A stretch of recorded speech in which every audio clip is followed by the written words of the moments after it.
السلام علیکم ویورز۔ اللہ تعالیٰ نے دنیا کو بڑے احسن انداز سے تخلیق کیا ہے اور اس کو مختلف قدرتی وسائل سے نوازا ہے۔ یہ قدرتی وسائل ممالک کو خوبصورتی کے ساتھ ساتھ ان ممالک کی معیشت میں بھی اہم کردار ادا کرتے ہیں، چاہے وہ وسائل آئل، گیس، سونے، چاندی اور کوئلہ وغیرہ کے ذخائر ہوں، یا وہ جنت سا سما و سامان پیدا کرتے قدرت کے بنائے ہوئے خوبصورت سرسبز و پہاڑ، جھیلیں اور خوبصورت وادیاں ہوں۔ جو ممالک ان قدرتی وسائل سے باحسن طور فائدہ اٹھا رہے ہیں، وہ دن دگنی رات چگنی ترقی کر رہے ہیں۔ انسان شروع دن سے ہی خوبصورتی کا شیدائی رہا ہے، اسی لیے خوبصورت اور دلکش مقامات انسان کو اپنے سحر میں جکڑ لیتے ہیں، یہاں تک کہ انسان خوبصورت مقامات کی سیر و سیاحت کے لیے دور دراز کے علاقوں اور دوسرے ممالک میں جانے سے بھی گریز نہیں کرتا۔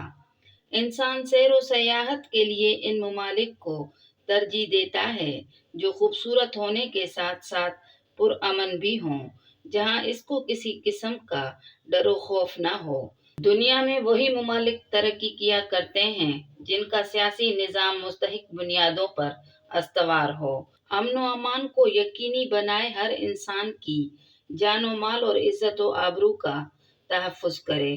کوئی بھی ملک بدامنی انتشار کا شکار ہو کر ترقی نہیں کر سکتا۔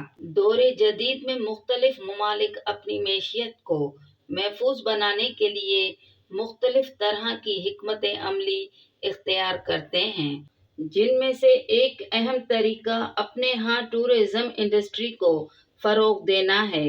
مثلاً ملائیشیا، جو کہ انہی ممالک کی فہرست میں شامل ہے۔ ملائیشیا ایک کثیر نسلی، کثیر ثقافتی سماج ہے۔ سب سے پہلے اس علاقے میں رہنے والے دیسی قبائل کے لوگ تھے، جو کہ اب بھی موجود ہیں۔ چینی اور بھارتی ثقافتی اثرات یہاں واضح نظر آتے ہیں۔ دیگر ثقافتی اثرات میں فارسی، عربی اور برطانوی ثقافتیں شامل ہیں۔ 1971 میں حکومت نے ایک قومی ثقافتی پالیسی بنائی جس کے مطابق ملائیشیا کی ثقافت کی بنیاد مقامی ہو، جس میں اسلامی ثقافت کی جھلک بھی نظر آتی ہو۔ ملائیشیا جنوبی ایشیا کا وفاقی آئینی بادشاہی نظام کا حامل مسلمان ملک ہے۔ ملائیشیا کا کل رقبہ 3,29,857 مربع کلومیٹر ہے اور کوالالمپور اس کا دارالحکومت ہے۔ مغرب میں اس کی زمینی سرحدیں تھائی لینڈ کے ساتھ ملتی ہیں، جبکہ انڈونیشیا اور برونائی دارالاسلام اس کے مشرق میں واقع ہیں۔ جنوب میں براستہ پل سنگاپور سے منسلک ہے۔ ویتنام کے ساتھ اس کی سمندری حدود ہیں۔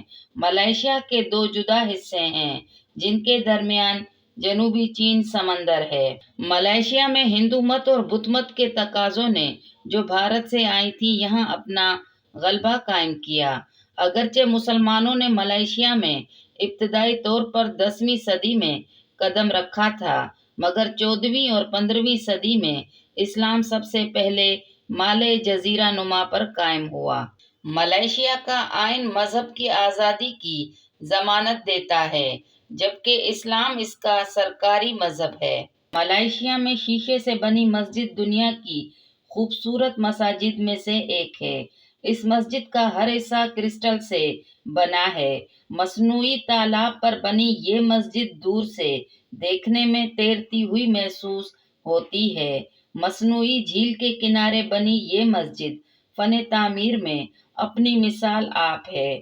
دن کی روشنی میں دودھیا، مغرب میں نارنجی اور رات کی تاریکی میں چاند کی روشنی اس مسجد کی خوبصورتی مزید بڑھا دیتی ہے۔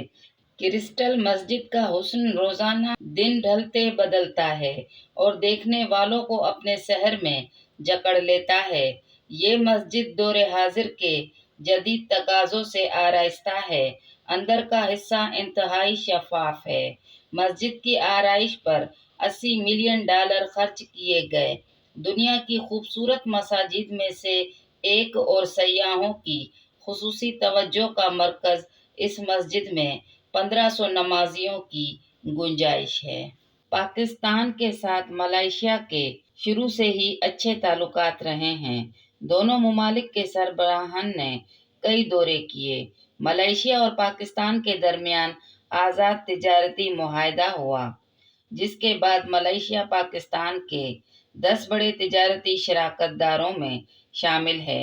اب بھی تجارت کی بہت سے مواقع موجود ہیں، جن میں پاکستان حلال فوڈ اور چاول فروخت کرتا ہے۔ مسلم دنیا میں ملائیشیا بڑی اہمیت کا حامل اسلامی ملک ہے۔ مسلم دنیا کی تنظیم OIC میں اس کا اہم کردار ہے اور مسئلہ فلسطین کی حمایت پر طویل جدوجہد شامل ہے۔ ملائیشیا آزادی کے بعد چند سالوں کے اندر ایسی مسلم مملکت کے طور پر ابھرا کہ دنیا میں اس کو ایشین ٹائیگر کہا جانے لگا اور اس وقت ورلڈ بینک کے مطابق ہائی انکم کنٹری تصور کیا جاتا ہے اور ترقی پذیر ممالک کے لیے رول ماڈل ہے۔ اس ترقی کے پیچھے 3 بنیادی عوامل تھے، جن میں محب وطن اور دور اندیش قیادت، محنتی قوم اور گڈ گورننس ہے۔ معیشت کی ترقی کا موجود سابق کرشماتی اور طلسماتی وزیر اعظم ڈاکٹر مہاتیر محمد کو کہا جاتا ہے۔ مسلم دنیا کو اس وقت بہت سے مسائل کا سامنا ہے اور پوری مسلم دنیا کی نظریں اس وقت 3 مسلم ممالک پر لگی ہیں، جن میں ملائیشیا، پاکستان اور ترکی۔ یہ 3 ایسے ممالک ہیں جن میں فرقہ واریت موجود تو ہو سکتی ہے، لیکن بحیثیت ملک یہ تینوں ممالک فرقہ واریت کی حوصلہ شکنی کرتے ہیں۔ دوسرا پہلو، ان تینوں ممالک کی اسلامی دنیا میں انفرادی حیثیت، ملائیشیا اور ترکی میں معاشی ترقی اور پاکستان دفاعی پیداوار اور دفاع میں اسلامی دنیا میں ثانی نہیں رکھتے۔ اگر ان تینوں ممالک کی حکومتیں آپس میں کوئی ایسا معاہدہ کریں جو کہ مسلم امہ کے مسائل کے حل کے لیے اور ان کے حقوق و املاک کے تحفظ کے لیے کام کرے تو اس سے پوری امت مستفیض ہوگی۔ یہ تھی ملائیشیا کے بارے میں کچھ مختصر سی معلومات۔